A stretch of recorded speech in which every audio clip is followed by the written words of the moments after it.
second program in Lima, the League of Environmental Lawyers Around the World. This is our second preview program of our section Vision, where the perspective of sustainable minds confronts our cultural realities of every day.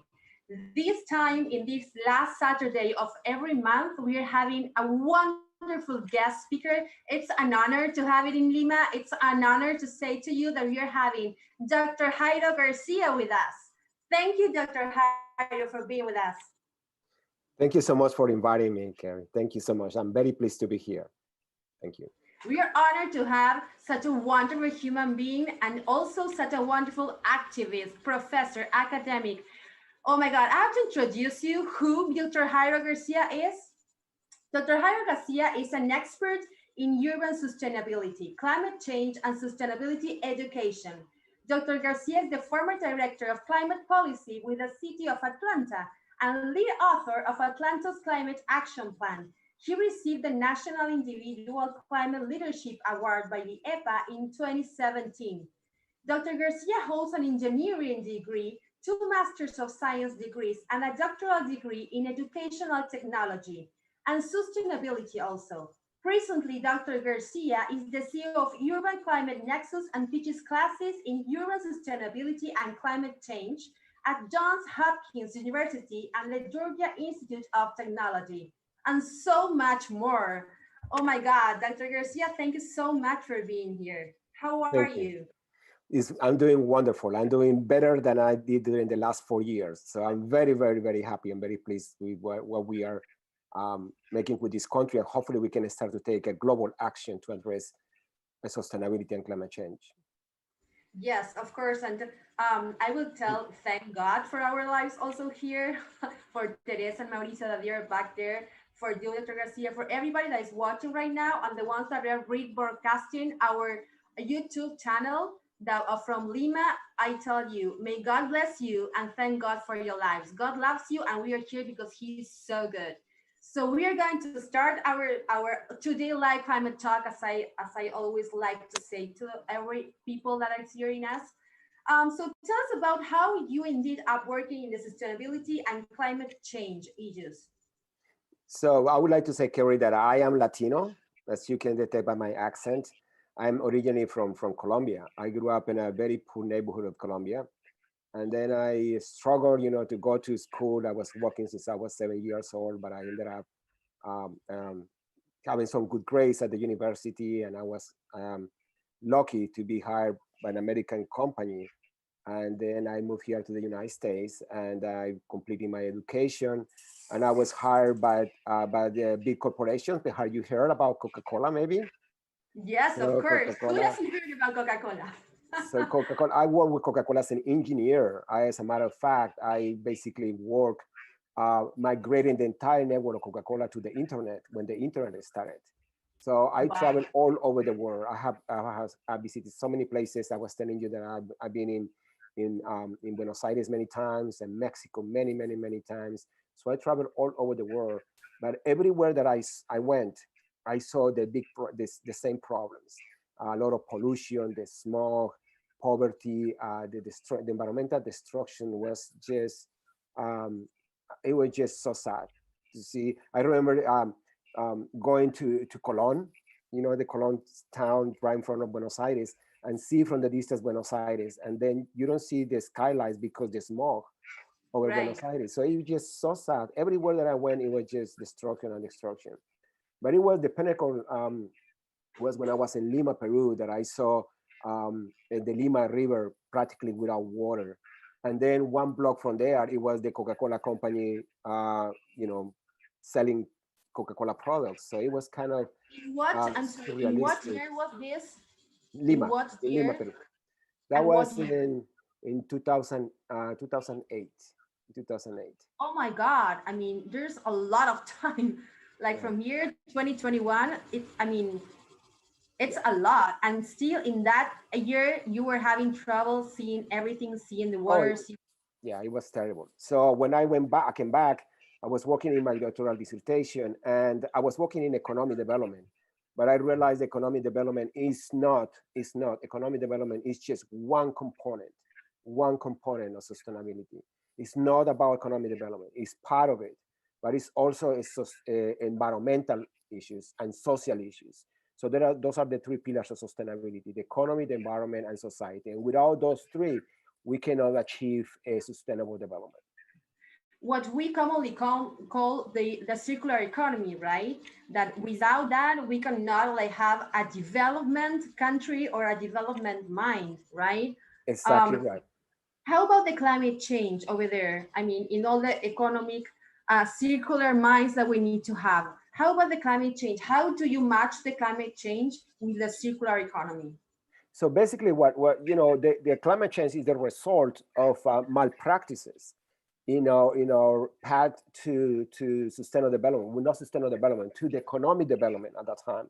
It was about, if you burn a lot of gas and you destroy the planet, then you make a lot of money. That was absolutely absurd. And now we are paying the consequences because we basically, as using the words of one of my mentors at Columbia University in New York, he said that we woke up a monster.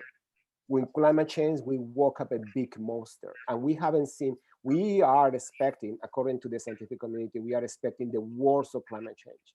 All of that we created was because malpractices in the way that we are creating economic development. So basically right now, the climate change is threatening. It's not just only the economy, but it's threatening the human existence. So there are many studies that show. I can spend a long time. That's what I teach. I know. But there are many studies that show that in the path that we are going right now, in the way that we are burning fossil fuels, in the way that we are warming the planet, like for instance, the tropics are going to be totally deserts. And think about the people from Colombia, Ecuador, Peru, Panama. Imagine those areas that are basically the lungs, including Brazil, the lungs of the world. Imagine those like the Sahara Desert. Imagine the people who live, the millions of people who live in these areas, they had to move somewhere. And imagine that those are the lungs of our planet that they are destroyed. Without that, basically, there is no chance for humanity. There is no chance. So basically, the analogy that I make is like, for instance, some of you may have kids, is to see how the difference between having a kid that is like, in the 30 degrees and it goes until 39 or 40 degrees Celsius. Immediately that chances are it's gonna die. So that's what is happening to the planet. Right now, the planet is in fever. We are having a fever. And it's evident. We see that ice caps are melting at an alarming rate. Last week, there was a study in Europe about the scientists is just scratching their head to the pace in which the ice caps are being basically melting. And without the ice, that means that the accelerate is something that the scientific community called positive feedback, which is nothing positive. On the contrary, it's going to accelerate the warming on the planet, and it's going to start to basically destroy everything that we know, everything that we share is going to be destroyed according to the scientific community if we don't take an urgent action. So this year, we have a new leader of the world, we can call. Yes, I was going to get there. So with that, at least we have some hope that we can start to address that crisis that is not Jairo Garcia or is not the liberals. It's the scientific community, scientists. They are running computer models and they are observing what is happening. They are taking satellite images. They are measuring the temperature of the oceans, the land. They are measuring the sea level rise. There are so much data that is just astonished that there are still any individual that doesn't believe that is happening is because it's blind to data and science. And that's what my next question was about. Like, is it this realistic for humans around the world, or is it just realistic for activists in environmentalism issues like we are? I mean, how can you ask someone that does not know that climate change is real and they deny it, like Mr. Trump and the organization before our new great president, Mr. Biden? How do you say to them, hey, you know what? You're wrong. I mean, this is so true. They're dying. Like everything is going so wrong. How do you change their mind? How do you make a switch there from the realistic cultural patterns that they have to the facts that faith, science have already in climate change, right? So Carrie, there are some things that are happening. First of all, those individuals, you don't change their mind. They don't change their mind. but you can change their pockets, because the only that they care is their money. The only that they care, because they don't care about anything else. The only they care is the money. And when their money start to get out of their pockets because of the destruction of climate change, then they pay attention. So right now, the amazing thing, the news that I have for all our listeners is that not even Biden, the President Biden, is talking about climate change, but when he mentioned that he's going to join the Paris Agreement, corporations that for decades they were denying climate change, and they spent billions of dollars to distort the thinking of the people about climate change, those people came aboard. We were surprised to see that, for instance, the Petroleum Institute saying that they really they appreciate that Biden was going to join the Paris Agreement. The Chamber of Commerce, one of the worst climate deniers in the world, they said that they applaud that. ExxonMobil, BP, all these organizations are saying that they applaud that, and I'm going to tell you why. Not because they want to be good, because there is nothing good on those people. It's because climate change is affecting them so badly. It's affecting the bottom line so badly, and not only that, that people, organizations are suing them. Here for ExxonMobil and BP and all those companies are being sued by cities because the destruction that is causing, because the destruction that is happening around the world. They are suing them because these organizations knew for decades about the impacts of climate change, and instead of alarming the people, instead of doing that, and there are documents that show that, there are documents that show that instead they knew that, and instead of addressing climate change, they decided to write it down. There, you can read those documents. They decided to invest billions of dollars to give politicians money to go there and say that climate change is not real. So probably the problem with your president and other people is because they are receiving money from the fossil fuel industry. But when the fossil fuel industry stopped giving them money, and when they're receiving the pressure from other people, like, look at what is happening, look at how many people, look at the tornadoes, look at the hurricanes, look at the ski resorts that are disappearing, look at the animals, and look at what is happening, then it's going to start to change their mind. So it's not about us telling them, because they're not going to listen to us. It's the banks, it's the insurance companies, it's the corporations that they're going to stop to giving them money, and then they're going to start to listen to. Not to us, to the banks, to the insurance companies that right now basically are in bankruptcy for the amount of money that they had to pay because of the destruction of climate change. That is going to be a change. It's funny. I always say that God is allowing what is,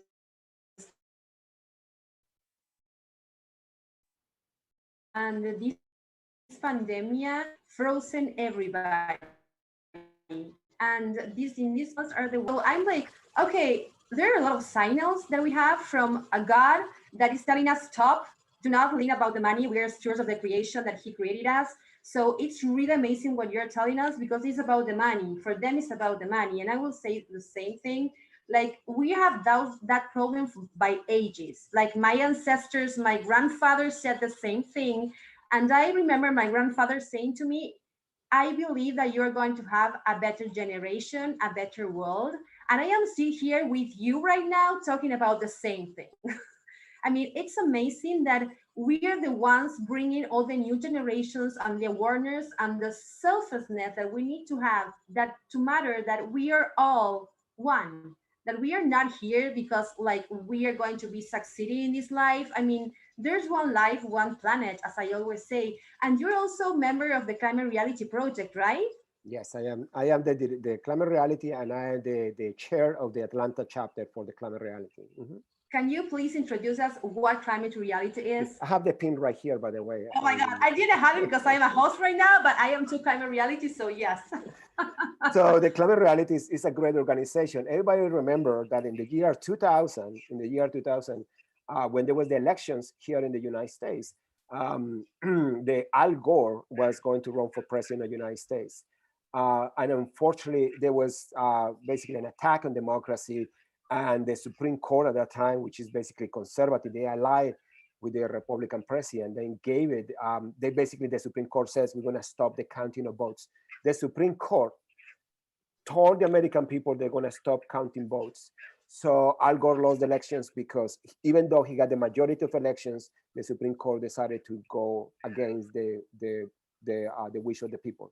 So Al Gore lost the elections, but Al Gore, for many years, Al Gore, because he was the vice president of the United States, and he received a lot of reports from the scientific community telling them that climate change was a threat for the United States and for the planet. I'm talking about back in the 1990s. So Al Gore knew that.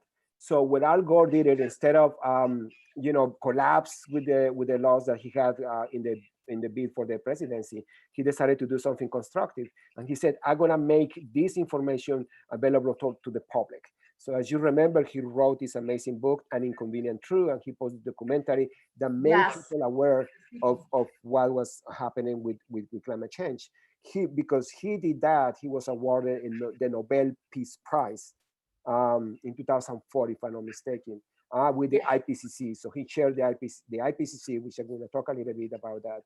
And Al Gore, the chair of the Nobel Peace Prize, and you know that there is a lot of money in that. He took the money and he decided, I'm going to make good use of that money. So he said, I'm going to create these leaders around the world. I'm going to educate these leaders to become messengers about the crisis of climate change. And then so he created with a small group in his town of Tennessee, he created this organization with only, I think it was like 6 people. And now these people has been expanding the measures of climate change. And right now we are more than 30,000 people around the world. You know, you are in Buenos Aires and you are a climate reality leader. Many people all over the world are giving talks in Colombia and giving talks in Peru and Mexico. So this is a huge organization all over the world to basically educate others about the importance of climate change, because climate change is such a big problem that requires to all of us to put a part in order to be sure that we fix it. Yes, we need the politicians, we need the governor, we need those people, but also we need us not only to elect them to be sure that address climate change, but also to make our own pieces that we can contribute to stop climate change. And we can talk about that in a little bit, about how individuals can do about climate change. But that's what the climate reality does, educating people about the impacts of climate change and what are the solutions. So this is the thing, Kerry. Even though climate change is a threat, right? And even though climate change is affecting our economy, it's taking lives, is causing so much destruction, but also there is a huge opportunity if we take it in that way. If we take it in the way that we can create a new economy, we can create a new society that are more in sync with nature. I mean, like, look at the COVID-19. The COVID-19 is the result of the destruction of the natural environment. Think about that. That is a test for humanity to realize that we had to stop our bad ways. If we don't stop our bad ways, look at COVID-19. And it can be, and there are plenty of scientific studies, I can show you those studies that show that COVID-19 is nothing. If we keep destroying the environment, the next virus or the next is going to be so devastating that even chances of survival of humanity is not going to be possible. So if we really believe that we should survive, we need to change our ways. And the way to change our ways is to stop destroying the environment, giving nature a chance. And we have to change our ways for the way the food that we eat, the clothes that we wear, the way that we use electricity and water. We have to be conscious as a human thinking. We have something that is called brain to figure out that our actions has consequences. And if we collectively don't take action, nature is going to take care of us. You know, the planet is going to keep survival. A new species is going to survive. This is about us. Sustainability and climate change is not about the animals. Yes, we have to protect them because they protect us. If we don't protect them, they're going to let those viruses that are there in the jungle, you know, in all those animals, those viruses are going to come and attack us. And that's exactly what is happening in COVID-19. COVID-19 is the result of the destruction of the environment. Yes. That's funny that you mentioned it. I mean, I'm in Buenos Aires right now, and yesterday we had an invasion of flies everywhere. It was so hot here, and they started coming as, like, in my home. I was like, oh my God, like, wow. I started praying, and then I just let the flies out, didn't kill them because I love animals so much. So and insects and everything, and they're God's creation. So I'm like, okay, what's going on? And when I checked the temperature, oh my God, it was like 10 degrees worse than week before. So there's so much facts for climate change. So why do you think that this administration of Mr. President Biden is going to be different when in the Paris Agreement, United States was a long time ago, although Mr. Trump take it out from the United States there, but this administration is going to be different from other years where the United States was in the Paris Agreement and they did not reduce any emissions. So why do you think this administration is going to be different from others? And how does this affect the other countries? Because you know that when United States says no or say yes, every country is paying attention. So that's a fact and nobody can get mad for that. That's a fact. So how is this administration, and this with Mr. Kerry here, Mr. Biden and Mrs. Kamala Harris, going to be different for us and in every single country in the world? So yeah, this is very important. It's not just because the United States is United States, it's because the United States is the second emitter of carbon emissions in the planet after China. So we emit a lot of pollution. We, the United States, is causing the problem enormously. So it's our responsibility to do that. Not only that, that all the wealth of the United States that for decades has happened with industrialization is putting a lot of carbon there. So we basically, United States created, and the developing countries, not only United States, but also, you know, mostly developed countries, not developing, developed countries are responsible for climate change. Now developing countries are trying to catch up with development, but we cannot blame them. We created a problem. We were the one who created the coal plants and all the pollution that we are putting in the environment. So it's our responsibility to take care of that.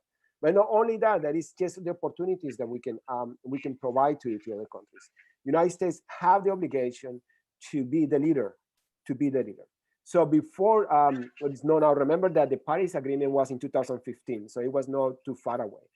And then when the United States joined the 2015 agreement, which basically the last year, we had to give credit to President Obama because this is what he did. And that's why it's so important to have diplomatic people in those relationships.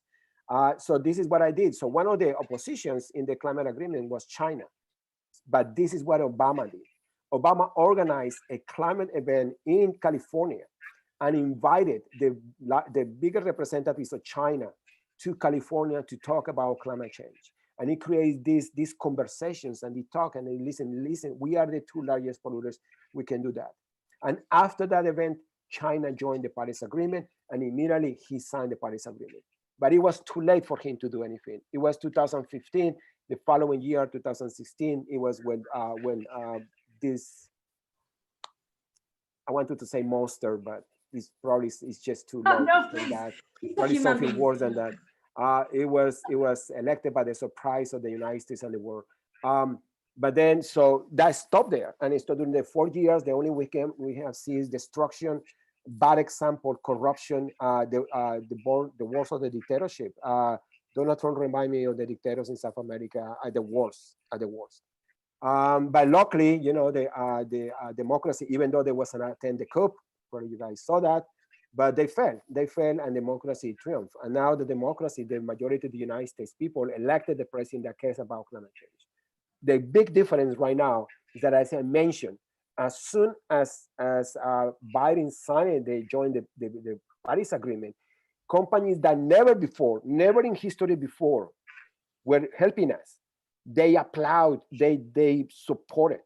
The Petroleum Institute, the Chamber of Commerce, ExxonMobil, BP, those companies say, yes, we're going to be there. Again, it's not because they want to be good, it's because the bottom line, the money is getting, is getting affected. So it says, oh yeah, definitely, we cannot, nobody can deny physics. No, you cannot deny gravity. You cannot deny climate change. Something that is happening is real.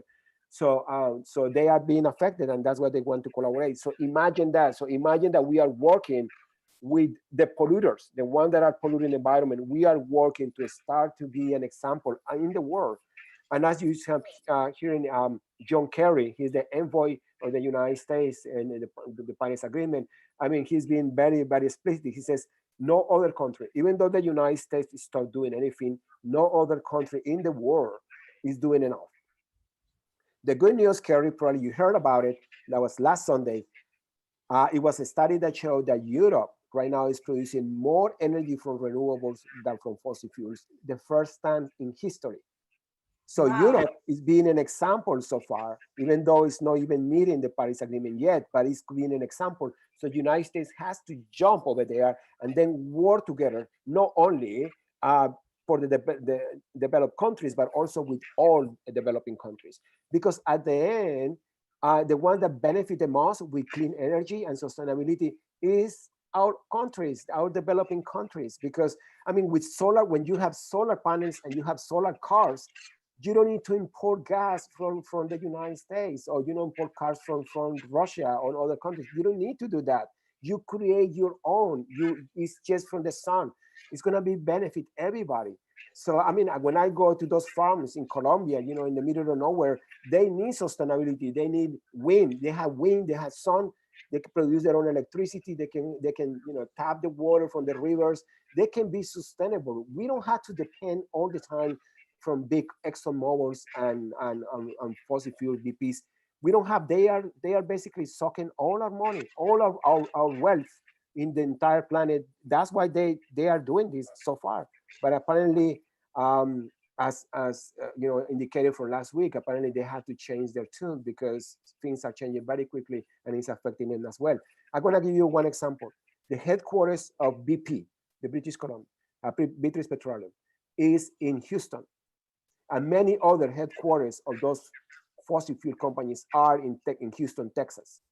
Houston, you can call it America from God, you know, but it's just so ironic that Houston is one of the cities that is hitting the most with climate change, because it's right there in the Gulf. So when Hurricane Harvey basically submerged the city, the headquarters of BP were so full of water that they had to send, I'm talking about several years ago, 2017, they had to send all the employees to work from home for months because their headquarters was full of water caused by climate change. So it's an example that climate change doesn't discriminate if you are rich, poor, famous. It doesn't discriminate. I'm expecting, and it's gonna happen, and you're gonna say, oh, Jairo said that climate change is gonna destroy Mar-Lago because it's right in the coast of Florida in the path of hurricanes. Oh my God. That is gonna happen. And they say, Jairo said that. God, I hope But, not. you Oh know, my God. Oh my God, I hope not. Yeah, you know that I don't think that the public understands that we need to change not our minds but our habits also. You know that a habit, a routine, you like sports, so your discipline is like 21 days for our mind to establish the habit in our lives, and it's like a routine of 21 days.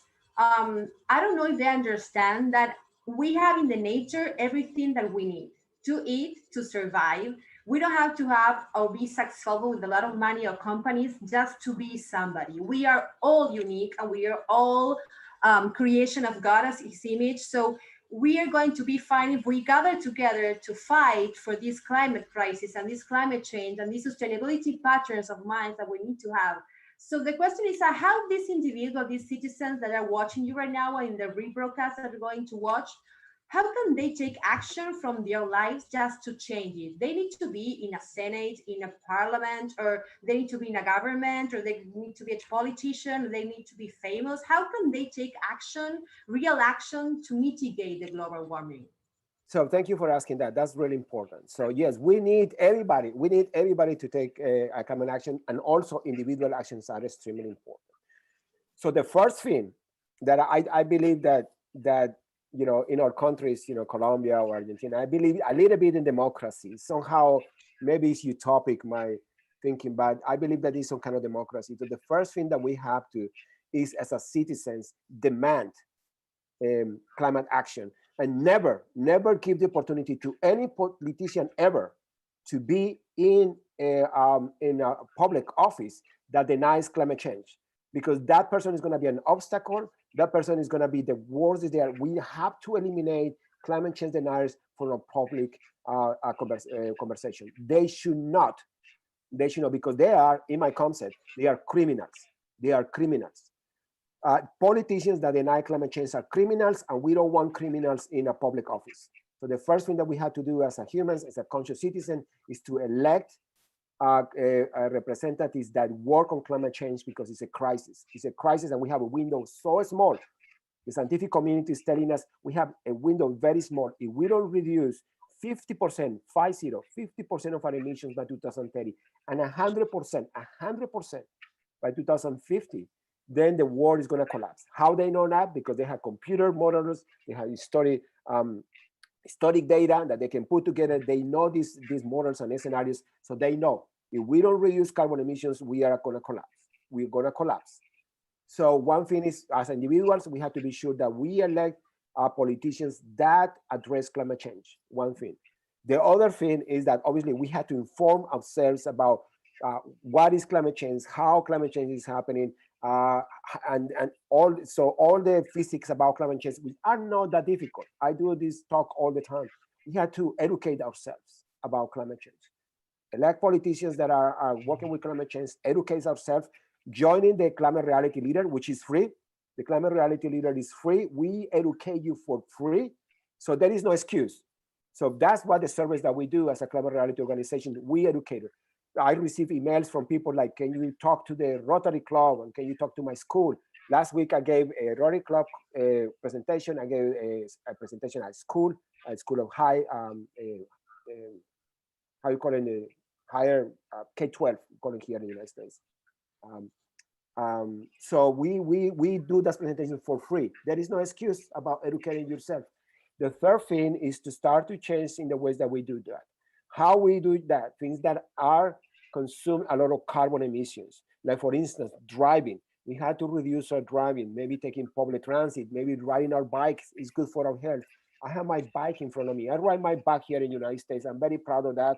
People are stuck in traffic and I just go like nothing, riding bikes. And then one thing that I know that our people don't like this, but we have to understand, especially in Argentina, is we had to reduce the consumption of meat, because meat is destroying the planet. Meat is destroying the planet. And it's not only that, it's destroying our health. You eat a lot of meat, and then you know that your blood pressure is going to increase, your cholesterol is going to increase, you're going to be a sick person. So for our health, just listen to your doctor, for our health and for the health of the planet, we have to reduce the consumption of meat. We have to reduce the consumption of animals. There are plenty of alternatives in the market. I've been vegetarian for 20 years and I run marathons. This morning, I run 15 kilometers. Not a problem. Where I get my protein? I get my protein from the same source that the elephants, the rhinos, the hippopotamus eat the protein. They don't eat meat. What do you mean? From where? I'm a vegetarian vegetables, too, tons of vegetables, a lot of vegetables. Oh they are God, delicious. right. I can someday I want to, I can cook for you or for you guys. I prepare delicious plates with mushrooms. Mushrooms with there is so many options. Now in the supermarkets right now, I have like, for instance, something that is called the Impossible Burger, which is made with beets, and it's absolutely delicious. You put an Impossible Burger and a piece of steak, and you don't notice the difference. It just tastes so good, and it's all done with vegetables. We can change our minds if we just put it like, again, if you just don't want to do it for the planet, do it for yourself. We have to reduce the consumption of meat. It's so easy, and then you feel so great. So great. The strongest person in the planet is a vegetarian, and we know right now the vegetarian improve performance in every aspect. For ladies or guys, especially, if guys wants to be a good performer, vegetarian is the way to go. And there are plenty of studies. I would happy to show you the studies that comes in like, oh, let's eat meat, it's stronger. No, those are the sickest persons. They have so many cholesterol problems. They are the ones that are just gonna sit down and fall asleep.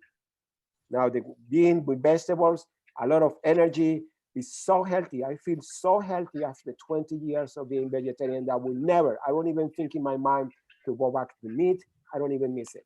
So I totally agree. You know that one of the facts that people tell me in the street and when I make my presentations is that I always talk the same to them and the same subject about vegetables. I am one of you also. And they have told me like, yes, of course, but first of all, in underdeveloped countries, like vegetables are very expensive. So we cannot get them as free or as like cheaper as in United States or other countries. We are really bad in agriculture here, so they are not free for us. So we can just eat whatever. Can I tell you something about that? Because that is a fallacy. I'm gonna tell you why. When I grew up, I told you that I grew up very poor in Colombia, and we never have access to meat. Meat was so expensive. Only we have access to vegetables, and there were so much vegetables. And then suddenly, meat becomes more cheaper. And I'm gonna tell you why meat is cheaper. I'm gonna tell you why meat is cheaper. Because creating meat is very expensive. Cows, who can tell me that growing a cow is cheaper than growing some lettuce? Who can tell me that? That is a lie. But you know why? Why in the market meat is cheaper? Because bad policies. We're talking about sustainable policies. Because the governor, we give money to meat producers to reduce the price. That is called incentive. We give them money to reduce the price. So they are making the money and they are killing us. But that is not true that the vegetables are more expensive. It's that we use bad policies in order to make meat cheaper. But that is not true. I mean, if you look at, we go to the circle economy. Go to the circle economy. How much vegetable you have to grow in order to feed the cow? What about instead of going to the cow? What about those vegetables go to your table? So, but in order to change that, those economic measures, we have to elect good politicians that are not corrupted. Chances are that the politicians in Argentina, because in Colombia too, they have a tremendous amount of land, growing cows. They are making money. So then they ask from the government money so they can only get money from there, and they sell the cows to make, it's a whole business. It's a bad business that is killing the planet. But if we eliminate those big landowners of land and cows, if we can eliminate those ones and stop giving them money, you're gonna end up that, like for instance, we are trying to talking about sustainability. We can grow our own vegetables. We cannot even have to go to the supermarket. So if you have a small plot, I'm going to tell you one example. I can tell you forever a lot of things, but I had the opportunity to go to Cuba one time. And Cuba in 2006 became the more sustainable country in the world, even though with all the poverty, because it's extremely poor country, they are extremely sustainable. They became sustainable not because they wanted to, but because they need. So the United States wants us to starve. After the collapse of the Soviet Union, the United States wanted to starve during the senior Bush. They wanted to start Cuba so they can invade Cuba again. But what happened, the Cubans were kind of smart, and then they said, we're gonna go vegetables. You go to Cuba and you see everybody growing vegetables, and the government are giving the seeds, the tools, the education, and you see everybody growing tomatoes, everybody growing with trees, with apples. And I mean, there are so much food there that they had to feed themselves. Imagine that. No, I'm gonna like stop you there 1 minute. I lived in Cuba 1 year. I went there to study, and one of the things that was shocking for me is that they didn't have a choice. I went there in 2003 till 2004 till five. So I know what you're talking about, and the thing is that they didn't have a choice. So I just remember in my mind that maybe we are so nice with everyone around us, politicians and governments, because when we don't give a choice to them to like exchange their money for our lives, there's a hope, like it's so difficult for underdeveloped countries to not have corrupted politicians. Like they don't think about the people, they don't think about the climate change, they just think about the money, as you say. And it's so easy to have the vegetables. I have in my balcony like a huge tomato and avocado, like I love avocado. So a huge urban there with all my vegetables there. And it's so difficult for the others to understand that maybe this is what I do in my individual life to mitigate the global warming and to reduce my carbon footprint, because they maybe don't understand what we are doing, but one day they will understand. So what you are saying is so good. Like they can do it in Cuba and they're humans and they're doing it, why can we not do it in United States or in Colombia or Argentina or in Mexico? Why are humans so denial about everything? Like, we are give presentations all the time and it's like, oh my God, nowadays we are having a new administration for climate change and climate crisis in the United States. And everyone is breathing out and is saying yes, that we need to get awareness of climate change. We need to get awareness of education in every single mind. We need to get awareness of the future generations that we are living here because we are not going to be eternal. So Exactly right. what do Exactly you right, think Cory. that is so hard? So it's hard because we are human. We are as a humans, we get trying to get the easy way, always the easy way. But we need to start to learn that sometimes the easy way is not the right way. Right? We had to start to educate our kids. There are great companies here in Atlanta. I work with this lady. She's the grandson of Ted Turner. Yeah, her name is Laura Seidel, and she has this organization that is called the Captain Planet. I remember when I was a kid looking at the Captain Planet, and the thing that they do is go to schools and they teach students how to grow vegetables. We have to teaching more than anything else. Yes, we have to teach them, Spanish. Yes, but it has to be an area that is like we're gonna teach them to grow vegetables at home, so they can grow the vegetables at home. So when we grow our vegetables at home, what is the excuse to say that, oh, the vegetables are too expensive when you are growing it in your garden? So it's just a change. It's a change. We need to change, and it's possible. Sustainability is all over the world. You heard about the United Nations goals, the Sustainable Development Goals. We're trying to educate our kids that the future doesn't have to be in the way that we are doing it.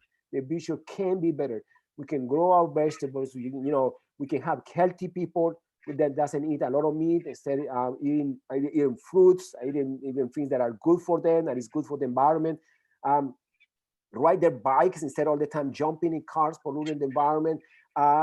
Taking the right actions, and eventually be conscious about the politicians, because eventually we elect the politicians somehow. So we need to make sure that they are people that respect the planet, that respect sustainability, and work with other countries to make this planet better. I believe I have a lot of hope, even though that every day I mentioned the report that the ice caps are disappearing. Every day it's just worse and worse. But I hope that the future generations, I teach a lot of students at the university, and I hope that they get it. They get it.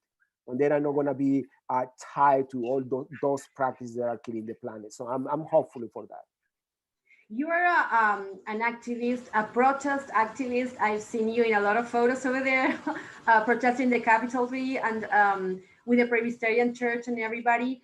And how can you say that there's some of them that have self-awareness of what they're doing, and others, they're just doing it because they follow others, but they do not have the consciousness of what the climate crisis is. So why do you think that this administration is not the same as the one from Obama, with all its faults, and it's going to be a new administration where the active.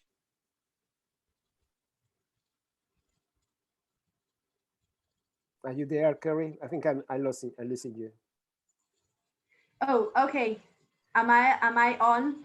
Am I Yes, now live? you are on. So the Oh, question okay. is, what administration is going to do different? So Yes, yes, regarding so the protesters, I mean, there's a lot of activism, and there was a yeah, lot of activism in the Trump administration due to the climate change denial. Okay, we were all so angry and having like being frozen for our voices. And now you think that there's going to be like less protest from environmental crisis, environmental justice with this administration? And if that, what is in your perspective for sustainability minds? What are your sustainability policies that they should implement? I truly believe that obviously there is nothing to when we were protesting because we were demanding climate action. but last week, the first thing the President Biden did when he sat down was to, join the Paris Agreement, and then less than a week later, he created this enormous package of climate, and he declared the Climate Day, which should be historic. That he's including every single criteria, every single decision of the governor that's going to take the United States is going to take from now on, from education to international relationships to energy. Any decision that the governor of the United States is going to take has to have a climate plan. So that makes it extremely progressive in that sense. And then he's something that is extremely smart. He creates something that is called the Citizens Corp. Citizens Corp basically is empower citizens to start to take action on climate change. It's absolutely, totally different. As a matter of fact, I had to say that even though I knew that he was going to support climate change, in the way that these policies are coming, is a surprise for everybody. We are just scratching our heads like, wow, we couldn't expect so much progress in such a short period of time. So it's between day and night. It's totally, absolutely different, the two administrations. And there is a lot of hope that these policies, specifically working at international level with other countries, helping developing countries to achieve sustainability and climate change. I think all these things are totally different, but also it's going to create a lot of economic development, and it's going to create a good relationships, with other countries, even with China. So it's going to be a better planet. It's in my concept. So we just need to be sure that support those efforts. And what is like the climate reality project in Atlanta that you are, I think that you're the founder, right? Yes, I am the founder. Mm-hmm. Okay, so what do you do there in Atlanta, in Georgia? So I started the chapter with 6 people. And right now we are more than 350 people, 355 to be exact. So we are leaders. All of us, we are leaders in climate change. We have, people working in the state. We have people working for the city of Atlanta. And then we have nurses. We have people from all over the world. I think we are. I'm losing you. Are you there, Kerry? Yes, I'm here. They stopped my video since like the internet is like, yeah. So, but then. Yeah, our work is to be sure that the policies that Biden is put at the federal level is trickling down to the city. So we're going to start to work in policies that the city can implement about climate change. So there is a lot of work that we have to do. And what are the actions that the Climate Reality Project in Atlanta made, like in the cross countries with another states from the United States? Because I think that in the Trump administration, by myself, I was frozen in a lot of things and a lot of work. With a lot of enterprises. So how did you deal with the Trump administration at that time? Apart from protesting, because we were all protesting in every single area. Well, we're trying to move at the regional level because the states have some kind of independence. So we were pushing here the states to deploy more solar. Like for instance, they were going to deploy 8 gigawatts of solar energy, and we protested, and we submit letters, and I went and talked to them in public hearings, and then we forced them basically to duplicate the amount of solar energy. So we were doing some things, but obviously we were alone because we were not support from anybody. No support was coming from the federal government. Now we have that support, so it's going to be much easier to push from bottom up as an activist, to push from bottom up the state, the city and the state, and then coming from the top down from the federal government. So right now, it's in a sandwich. So the state and the city are in the middle. So it's going to be so easy for us. Work is going to be much easier. Doesn't mean they're going to stop working. It means that work is going to be easier to make them do, implement policies and take measures to address climate change and sustainability. So it's going to be easier, more interesting in my concept. Right. And if anyone wants to be part of Climate Reality in Atlanta, what do they have to do? Just send me an email. I can put my email. If somebody can put my email there, send me an email, and that's it. Come to our meetings. It's free. We train you. It's for free, the training. Where did you get the training? Oh, last year? In 2017. In 2017? Yeah, Seattle. In Seattle. So, yeah. But now it's online.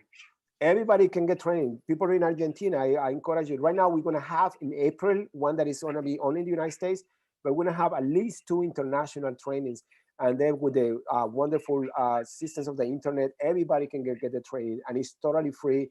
And then we help you in your initiatives. You have any initiative that you can implement, we give you the training, we give you the tools. The only thing that you need to do is just put your time and your passion to educate others about climate change. It's the only thing that we ask you: time and passion. That's all. And we have a question from Facebook. It says, Tao Arellano, hello, I have a question, Dr. Jairo. Do you think that with only changing the policy in Mexico, the results could be others? I say this because there are some places here in Mexico that doesn't know how to read, but they know how to make money. So yeah, definitely Mexico is a very important ally, especially of the United States. In Mexico, you know, they produce a lot of oil. Mexico produces a lot of oil, but then also that produces a lot of social problems, economic problems. Everything that has oil, it means corruption. If you think about every single country that is rich in oil, is corrupted.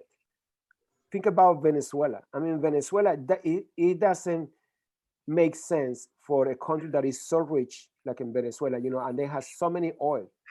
That was the end of Venezuela. It was no natural resources. They have the jungle, they have the plains. It was a beautiful, so rich country, and it collapsed. It's collapsing. It's because oil. Oil is corruption. And then even though Mexico can say that it is blessed with oil, no, it's a curse. Oil is a curse. So Mexico, I have good friends in Mexico, but Mexico has to move away from fossil fuels very quickly. And they can do it. They have plenty of sun, you know, they have plenty of sun, more than Germany. And Germany is producing more renewable energy. So the first thing is, first of all, Mexico has to elect politicians that believe in climate change. Unfortunately, what I understand is that lady politicians are corrupted people that don't want to do anything about climate change, which is absolutely devastating. But then about the system of education, I truly believe that when countries are electing good representatives that are cooperating with international level, they can learn so much. So the Sustainable Development Goals with the United Nations is working to obviously educate the people about, you know, be part of society, how we can be productive. And then we can work with those kind of systems. There are 17 goals in the United Nations Sustainable Development Goals. And then, you know, from equity, gender equity, poverty, access to electricity, access to water. So there are, if we implement those policies, then we can start to leverage everybody. So again, Mexico has to, since, I mean, I love Mexico. I've been many times in Mexico. I believe that someday I'm gonna live totally in Mexico.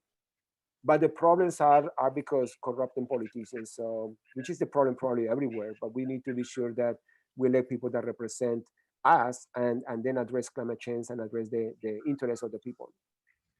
But And the good news, yeah. I want to add one more thing. The good news is that we were analyzing one of the issues that the United States, I believe that the Biden administration is going to do, is to work with the NAFTA, which is the treaty between Canada, Mexico, and United States.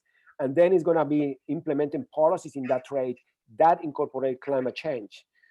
That is going to be extremely beneficial for Mexico, United States, and Canada. So I hope that instead of, you know, the Trump administration, me, with the Biden administration is us.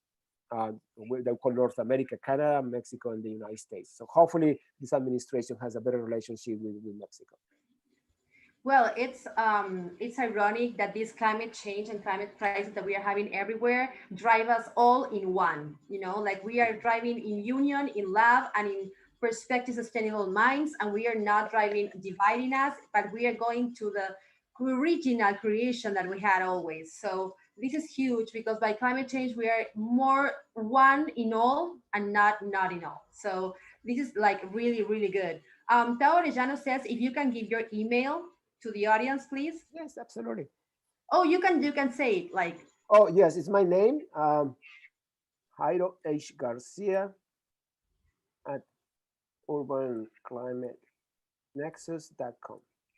Yes. Jairo H. Garcia, Jairo in Spanish, like Jairo Garcia at urbanclimatenexus.com. We will provide his email pinned in the YouTube channel, so don't worry, in Facebook too. For the rebroadcast over, We will do it again, so don't worry. And the next question is, Dr. Jairo, what do you think are the best sustainability policies for every government in each country, although they have different cultures and different situations, to adopt so they can mitigate global warming? So obviously, I mentioned that the first thing we need to do is get away from fossil fuels, because every single country, and I want you to take note, you have to give me credit for this. My saying is that the sun shines for everybody and the wind blows for everybody. It doesn't discriminate. The sun doesn't discriminate. The sun shines for everybody. And where the sun shines and the wind blows, we can produce electricity. We have to stop that dependency from fossil fuels, because they are basically these big companies, these big organizations. They are basically tying us, just sucking all our money, all that we have, for their profits. Once we become energy independent, when we don't have to pay them anymore, when we create our own energy and we grow our own food, it's going to be a better planet, not only for climate change, but also for all of us. Because instead of giving money to big corporations, we can invest that money in education. We can invest the money to our own development, instead of giving money to those big corporations that are killing the planet. So sustainability is about independence. Sustainability is all about independence. It's been how I get independent from how I can produce my own energy, how I can collect the water from the rain and use that water so I don't have to connect or pay for water. That's being sustainability. How I grow my own food. So when all the energy is from sustainable sources, when the water is coming from sustainable sources, when the food is coming from sustainable sources, we as a humans, we can develop, we can be more progressive, instead of just living to pay these big corporations that are destroying the planet. So sustainability is for everybody. Sustainability is a beautiful thing. And I encourage to everybody to look at the SDGs, the Sustainable Development Goals of the United Nations, because if we achieve those goals, it's going to be a better planet for everybody. And we need to push for that. We don't have a lot of time in this planet, and the planet, if we keep doing what we are doing, the planet is not going to have a lot of time for us. So we need to, the time is ticking. The time is now. I know that we are so busy to trying to put food on the table and do things, but then we have to spend the minutes how I can be independent, how I can stop supporting those people that are destroying the planet. We can do that. And it's such a wonderful, it's a simple, beautiful life. My saying is that the best tomatoes are the ones that you grow. Those are the most delicious. Unless those are mine. Yeah. Oh, for me too, of course. Yeah, for me too. So do you have any last words for our audience, our listeners? My last word is like, we are in this boat together. It's a boat, we are all together. And if we don't work together, we're gonna sink together. So please be active, learn more about sustainability, join the Climate Reality. It's free, there is no excuse, it's free. Change your bad habits, stop eating meat. It's so easy, so wonderful, it feels so great. You can imagine, you immediately in 2 weeks, you see the difference, how energetic you feel and how clean you feel when you stop eating animals. Learn more about sustainability, grow your own vegetables, be kind with each other. Again, we are in this planet together, we are in this boat together, and we have to all work together. So please join us to make this planet better for us and for our kids and for the kids of our kids. We can do this if we work together. Thank you so much. And yes, that's a yes and a amen from our God. So yes, thank you so much, Dr. Jairo, for this presentation. Thank you so much for answering all the questions that I had for you. Thank you so much for being here. We are honored with your presence here. It was a great presentation, and I hope our listeners take any single detail of your questions answered, because it's very important to be conscious of what everything that you told us and we learn here. I always say that I learn when I have these wonderful guest speakers. I learn every single aspect of this. So if you wanted to join Climate Reality, if you want to be part of these trainings, they're going to be in the email that will be sent in the pinning in the YouTube channel and Facebook channel also, and the rebroadcast, we can do it also. So thank you so much, Dr. Jairo, for being here once again. And we are welcoming you for the last Saturday of the next month. We're having another wonderful guest speaker. Do not miss it. Thank you so much for being with us. Thank you so much for tuning us, and have a wonderful weekend and a great week ahead. May God bless everybody. Thank you, Carrie.